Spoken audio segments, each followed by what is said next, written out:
It has been a good amount of time since I've read a manhwa. I've really slowed down with them for a few different reasons. There's plenty I want to read, but you know, what better way to read manhwa again than by doing a villainous story? This one I see with a couple different names, but the one I see that seems to be the official title is Villainess Reborn 24 Hours. This is an ongoing manhwa with around 60 chapters currently, and I've read around 59 of those chapters. The official translation and release is on Tapas. 35 chapters are there, which is the first season, and it seems that it has been on hiatus since April. They do not show a date for return. I would guess it would be soon, but who knows though, that is just my guess. The light novel is also complete with 195 chapters. I tried looking for it, I tried finding spoilers, but I couldn't find anything. One of the sites I would read light novels on is gone, it's been taken down, and that's a big reason why I don't share links when asked, because the more you share them, the faster they get taken down. The manhwa is not that hard to find if you just look for it.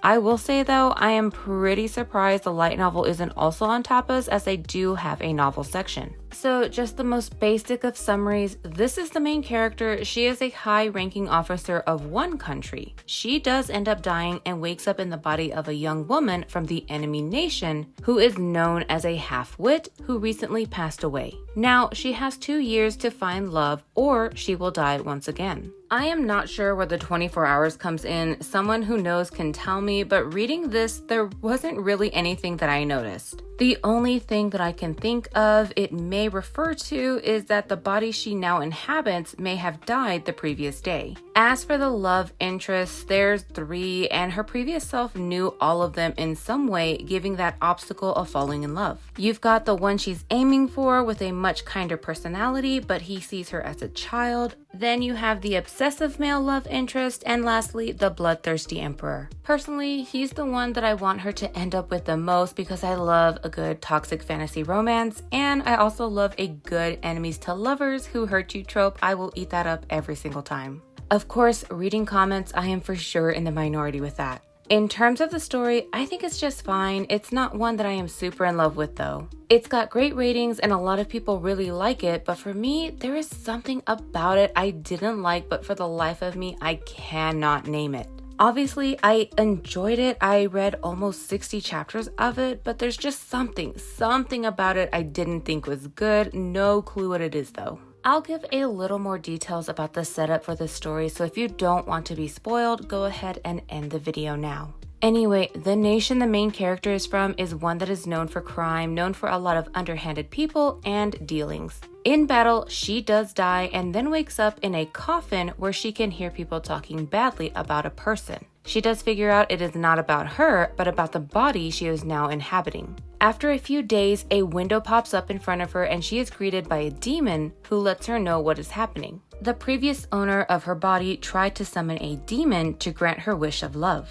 But since she died, the main character is now responsible for her wish and the payment. That wish, of course, is to find true love, and she is given a time frame of 2 years to complete it. If she does not complete this, she will die and her soul will be taken as the payment. The reason she is allowed to continue living if she does complete it is because the demon made a mistake, and instead of returning the original soul into that body, he instead put the main character in her. It's challenging for her at first, as she also has to raise her reputation. Right now, she is known as a fool, she is made fun of, her family hates her, and people just do not like her. The main character is very smart, very capable, so she is able to navigate these challenges with ease. She knows what to do in most situations and knows the people who are against her.